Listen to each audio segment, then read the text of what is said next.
Bale, ito muna tayo. Ang dilim. Kalaki lang yun. Ang dilim. Hindi ako sanay sa panel niya.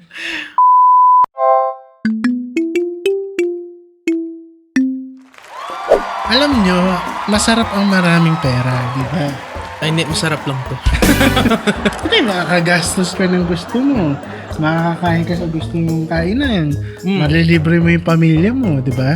Pero ang kaso, minsan, ang ibang tao, kapag dumadami ang pera, mas nagiging kuripot. Ako yun eh. Kasi ako yun eh. Di ba nga dapat mas, ma-share? Hindi, mag-share ako ng tao. Sa tao. So, well, sa mga taong may halaga sa akin. Oo. Pero mas naging kuripot ako sa mga kupal sa buhay ko.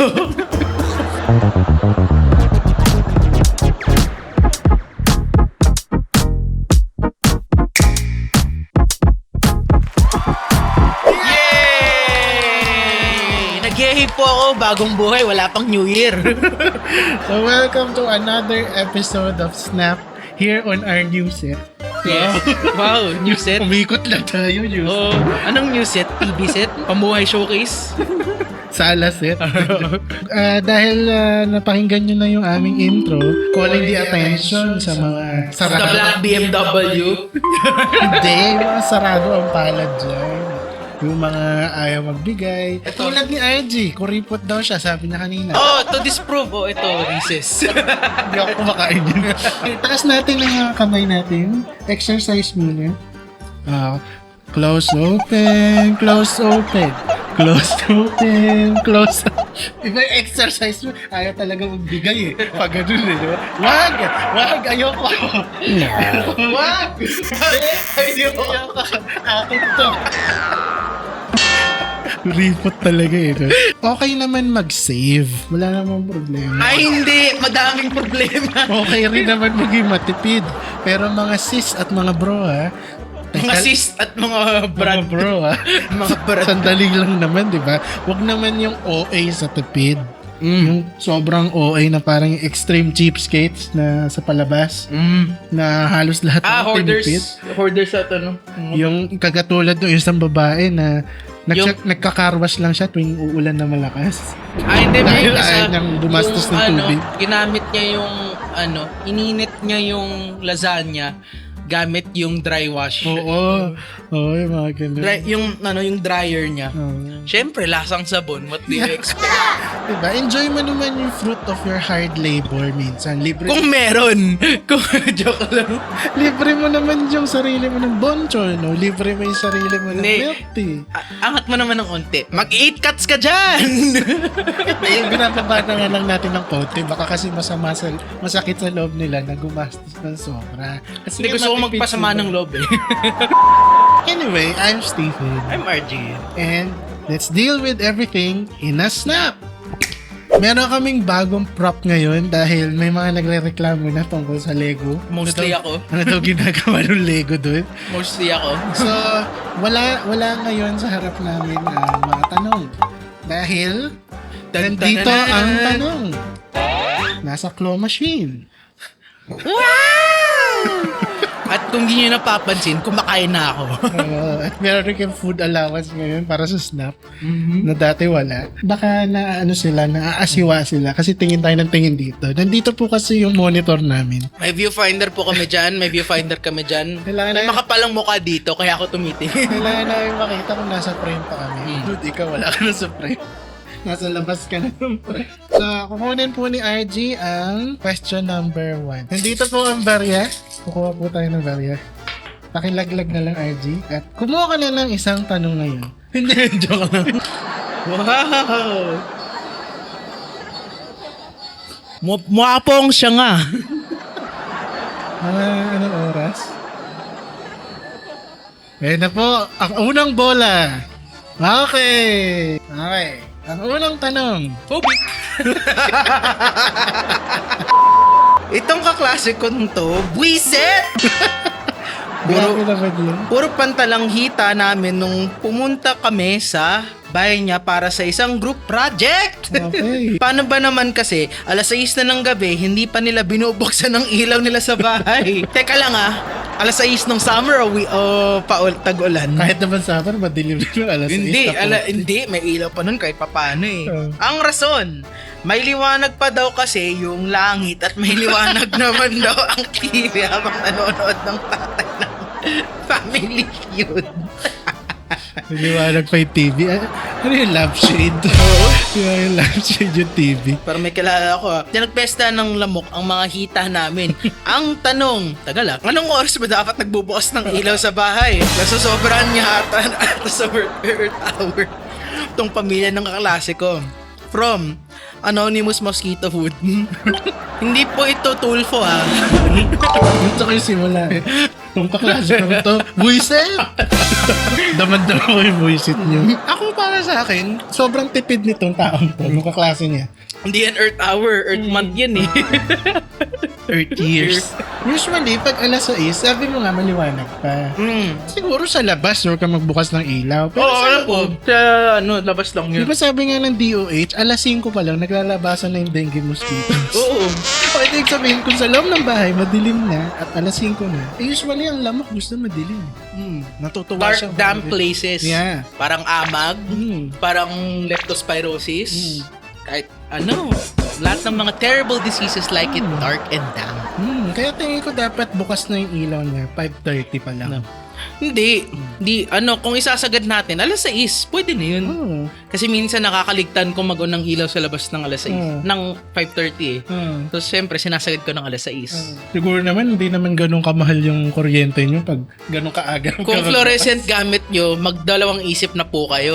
Ang mahal-mahal kasi ng fluorescent. Hindi naman tayo aesthetics, di ba? Our answer will be... Huwag mo na siyang kaibiganin. Yung pala, hindi oras yung binigay. Okay na yung 5:30. At kung ayaw nyo na mapunta doon, sa ibang bahay na lang kayo mag-group project. Or wag mo niya na siya kaibiganin. Okay po. Klaro. Bueno. Sige. Okay, next question.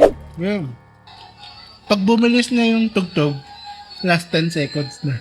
Ngayon, mabagal pa eh. Wow. Ito na po ang susunod na bola. Mukha pa rin ang bingo. siyong Ay, Saan yung lusutan na yan? yan yung cashier. Di ba dyan ka nagsasalita? Ano ho? Hindi ko kayo narinig. Yung butas Ano po? May criminal record po ako. FBI. Oh, May hit po ako. may hit. This tita of mine always bulk shop for food. Ano, always? Bulk shop for food. Gotcha. She doesn't eat the food until near its expiration date because she wants her ref to be fully loaded when she sees it down. Yon! Sa sobrang katipiran niya, may isang beses na siyang na food poison dahil sa deserve. Wala pa tayo sa question pero deserve. You should see, You should see the look on your face. you should have seen it coming. Para ganun. Hindi, you should see the look on your face. I explained to her that once we purchase food, freshness slowly dies down. But she doesn't listen. What can I do to make her leave this practice of hers in the past? From Anonymous Vegan. Joke lang, healthy po pala. Eh di magpa-food poison siya ulit hanggang sa matuto siya. I'm sorry. May lunas ang lahat. Maliban sa katigasan ng ulo. Okay, ang lunas sa katigasan ng ulo ay wala. Pero grabe bulk shop. Malamang nag-ASNR to.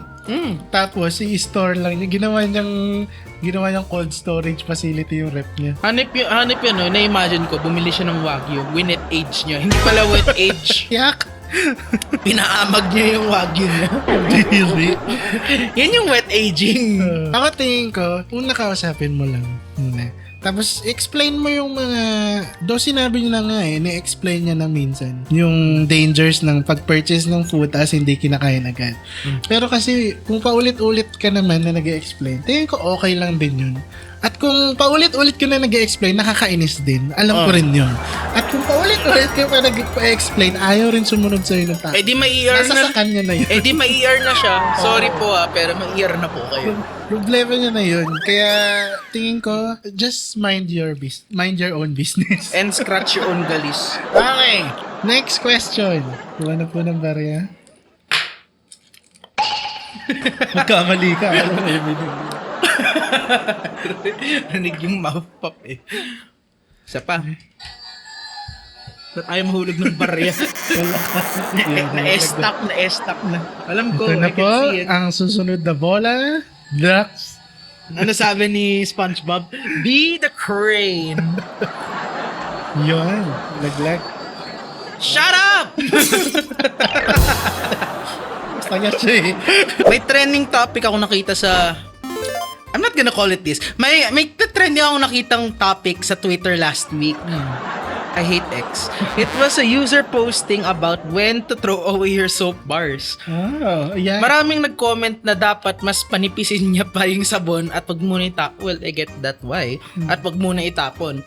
Meron namang ibang na sinasabi na pwede muna itapon yung sabon niya. My curious question is, when is it the right time to throw away people yung soap bar?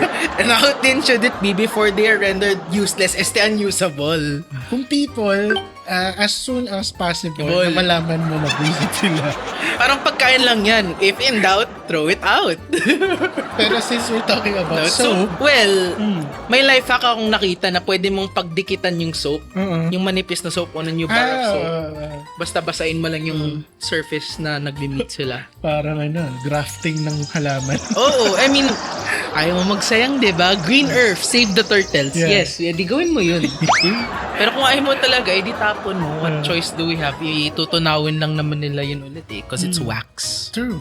Actually, nakita ko tong post na to. Na yung marami siyang sabon na blue na safeguard. Actually, makapal pa yung sabon niya. Tinapon niya? Tapos gusto niya nang itapon. Kaya tinatanong niya kung pwede na bang itapon. Kasi gusto niya nang itapon. Tapos marami nga nag-comment. Ako personally, tingin ko masyado pang makapal yun. Pwede pang may bula pa makukuha dun eh. Gets. Siguro ganong kanipis? Siguro kasing nipis ng tatlong papel na to. Kung ganyan na, magbe-break na din siya eh. Yung pag nag-break na in a half, ideally yun. Ganun, pwede mo na itapon. Kasi mahal ng sabon ngayon. Parang 80 plus ng isang sabon. Sayang naman kung tatapon mo lang yun agad-agad tapos parang bibili ka ng bago.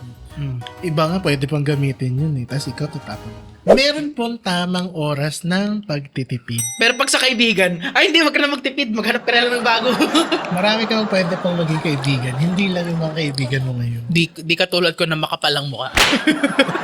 Anyway, kaya don't forget to leave a like, leave a comment. Thank you for tuning in, by the way. Nanood pala kayo. Thank you for tuning in. That's it for our episode pala. Kaya don't forget to leave a like, leave a comment, hit the subscribe button, and that notification bell para makita nyo ang kabalstogan namin dalawa. Mga katraso. So, namin kayo. Sobra, sana mahulog kayo sa bangin. Kasi nga katraso. Kaso namin. Opo. I've been RG. And I'm Stephen. Thanks for tuning in again. And let's deal with everything in a snap.